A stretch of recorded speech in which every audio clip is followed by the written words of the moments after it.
Hey guys, my name is Sivagamy, Siv for short, and welcome to my YouTube channel.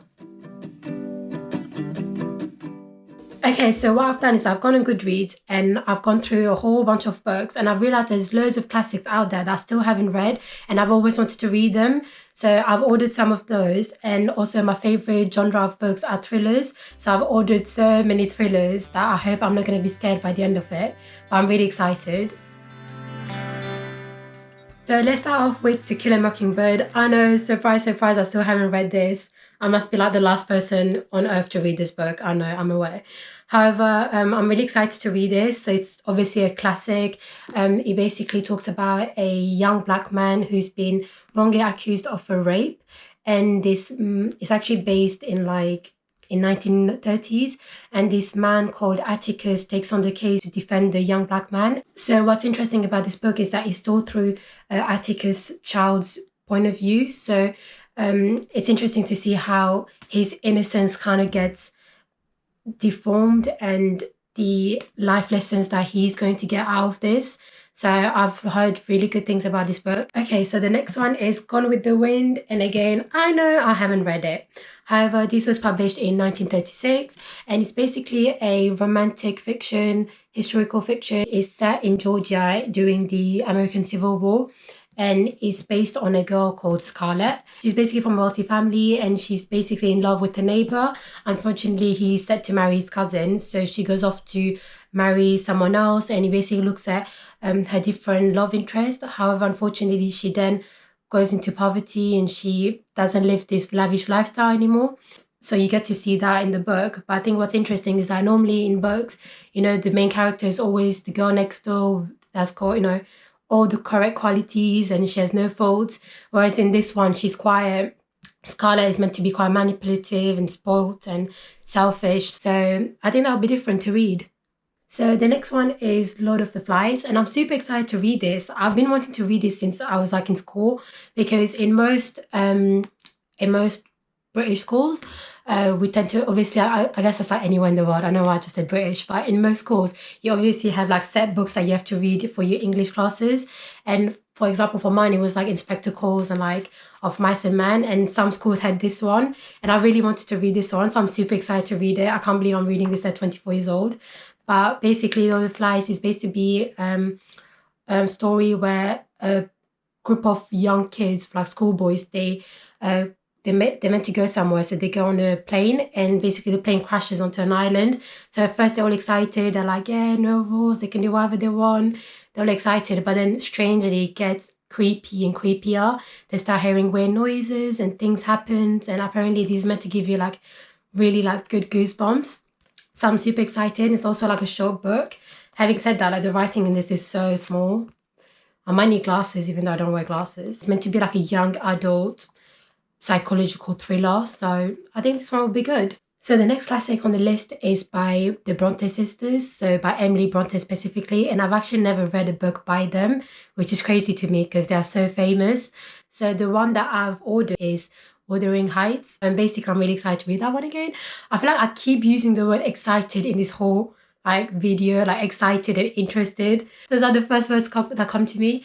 And basically, anyways, let's go back to the book. So Wuthering Heights is meant to be about a young orphan that his name is Heathcliff, and he gets adopted by Mr. Earnshaw, and he basically includes him into his own family, and he's got his own children. So he's got a girl called Catherine and a young boy called Hindley. And basically this is really weird, but Catherine and the young orphan, they basically develop a romantic relationship, and Hindley is really jealous. I don't know if he's jealous of that. I think he's more jealous of the fact that his dad's affection has been taken by the young orphan.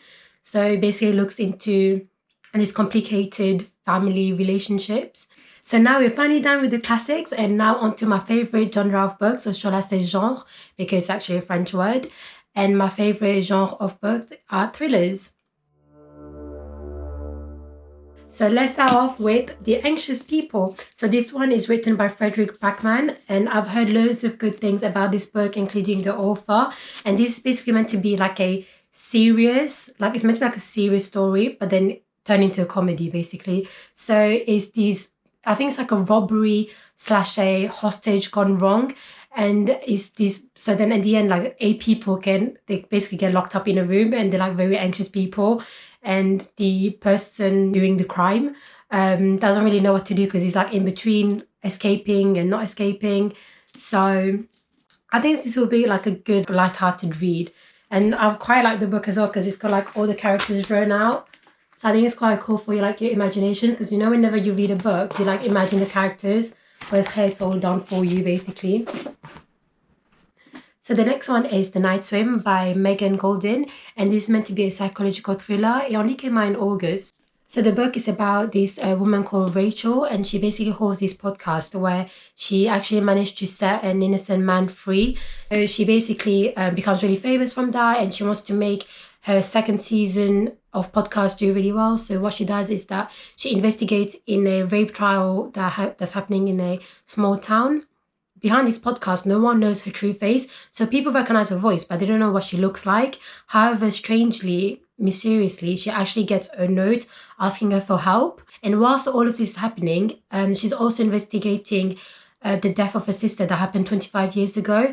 So apparently she died because she drowned.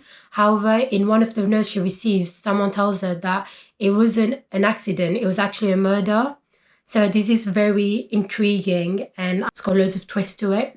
Okay, so the next one is Everything I Never Told You by Celeste Ng, and this came out a few years ago. It came out in 2014. It's suspenseful, and there's like a lot of mystery behind the family. So basically it's a Chinese American family set out in the 1970s, and I think any Asians can really relate to this book, because I think basically the book is about the child called Lydia, who's her parents' pride, and the parents, they basically want to live all their inachieved dreams and hope through their young child. So I think she feels a lot of pressure from her parents, and unfortunately one day she actually turns up dead in the local lake. They just find her dead body, and after that the secrets are slowly revealed. So I think it's quite dark, and it always sounds sad, doesn't it? But I'm quite excited to read and find out what the end to this book is. Okay, I feel like all my books are just getting dark and darker. So let's just break this, and I'm going to talk to you about my next book, which is The Midnight Sun. I mean, if you know, you know, okay? It's the same story of Twilight, exactly the same story, but told in Edward's point of view. And if you're a true fan, then you just know everything about this book before even reading it. I'm going to stop being a loser, but I'll probably be making a whole video for this one. A review on the book, because I still haven't read it. So I'm super excited, and this definitely will be the first book I'll be reading. Okay, so my next 2 books are by Liane Moriarty, and I actually read her other book, Big Little Lies, a few years ago, and I really enjoyed it. And I'm only reading these ones a couple of years later. I don't know why it took me so long to read some of her other books, considering I like that one so much before they even turned it into a TV show. And I only kind of came to realize that I like this kind of books where obviously it's still thrillers, but it focuses on people's lives. Like, I love like a good gossip. I'm quite a nosy person. Like, I love to know people's business. But obviously, if they don't want to tell me, like, I'm not gonna force it out of them. But I just like knowing like people's relationships and like what they're doing and what's going on behind closed doors. And that's probably why I kind of enjoy like those kind of books. And these 2 is what it's meant to be like as well. So The Husband's Secret is basically a woman who's married to a man called John, and they've got 3 children. And one day she finds a letter.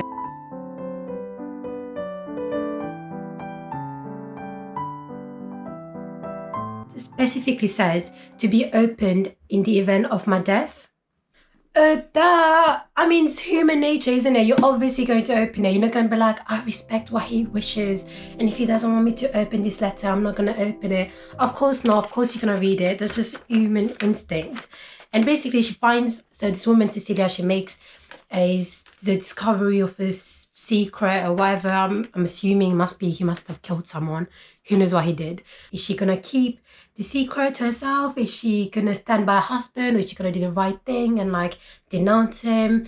Who knows what she's going to do? The next one by Liane Moriarty is called The Last Anniversary, and it's basically these sisters who live in an island, and their names are Sophie and Cody. And basically they find this baby one night, abandoned, with no traces of their parents. We don't know where they are. So what they do is that they adopt the baby, and it becomes the town's mystery, and everyone is trying to decipher the secret. They're trying to find out what happened to their parents. So 70 years later, one of the sisters called Coney, she basically dies, and the house that both sisters lived in gets inherited by this woman called Sophie, who I'm assuming is part of the family, or like a family friend, I don't know. But she basically inherits the house, and she has to then live with Sophie, one of the original sisters that adopted the child, and she's now worried that the secrets are going to be revealed.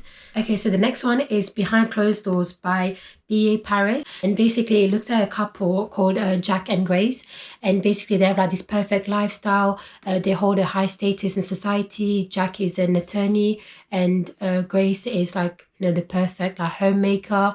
They're the kind of couple that you envy because they seem so perfect. They hold like extravagant I was gonna say house parties, but they're probably not house parties. They hold extravagant meals. It's the kind of relationship that you wish you could have. However, one strange thing is that you can never get hold of Grace without Jack. They're always together. Even when you ask Grace to go out for a coffee, she never seems to say yes. Even when you phone the house phone, she never answers.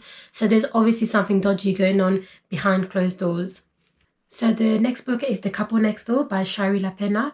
And this book is basically a couple that have got a newborn. So the baby is only 6 months old, and the neighbor invites them to a dinner party. And basically the neighbor tells them not to bring their 6-month-old baby because they can't stand the crying. And even then, the couple still decides to go to the dinner next door. So the couple's plan is to leave the baby monitor on, and every half an hour to go check on the baby, and surprise, surprise, the baby goes missing. However, there's more to this because the couple is very unsettled to have police over the house. They're worried that their secrets are going to be revealed, and the couple, so Anne and Marco, they both have secrets which they are keeping from each other. So as the investigation goes on and as the story unravels, their secrets are also going to be unraveled. So I think this one will be really interesting because I think they will have a massive plot twist at the end. Would this even be a TBR thriller if I didn't have a book by Agatha Christie? So this is crazy because I actually loved her book, Murder on the Orient Express, which I read when I was 12 years old, and I really enjoyed it. Like, I remember it was a book that we had to read in class, and I think at the end we had like a test or something, and basically the teacher had said we didn't need to read this in our own time, but we're going to read it in class. However, I read it in like one evening, and I went back the next day and I told my teacher I had read it, and she was like, I could tell she was kind of annoyed. She was like, Siv, I've literally reserved the next 2 weeks. We're not going to do anything else in class apart from reading this book. And this was when I used to live in Switzerland, so I read this book in French actually. So I think for the next 2 weeks, I didn't mind. I just reread it in class with them. So this is why I've picked this one. So this one is called And Then There Were None. And it's basically meant to be this group of people. So I think it's 10 people that get summoned onto this private, isolated island. And they were invited by a like multi-millionaire person who's nowhere to be found at the dinner party. So whilst they're all dining, there's this pre-recorded message that says that they all have a guilty secret and it's going to be revealed. So throughout the night, there's this really creepy nursery rhyme that gets played out, and it basically it's like a rhyme that counts one by one down. And as the rhyme goes on, one by one they go missing. Actually, they get killed. Are any of them going to survive? Are any of them going to make it out of this private isolated island? So I think this is really like mysterious and very creepy. So the next thriller is called 3 Perfect Liars. So the book looks at 3 different women. So the first one is Laura. So she's basically been on maternity leave and she comes back to work to only find out that the woman that's been replacing her, called Mia, doesn't seem to want to give her place back. She's basically had to stay. So Laura is obviously really annoyed, and this is sort of going on at this like successful advertising agency. So there's these 2 women, and the third one is called Janine, I think. And she is the wife of the CEO of the successful advertising agency. And she's got her own dark secrets that she's worried that are going to be revealed. And basically this whole agency just lights up on fire. It just basically burns. And they're all worried now that all their entangled lies are going to be exposed. Somehow the lies have been intertwined. So the last one but not least is the Ballad of Songbirds and Snakes by Suzan Collins, which is, I'm sure you know it already because I'm quite late. Is the prequel of Hunger Games. So it's like the spin-off of Hunger Games.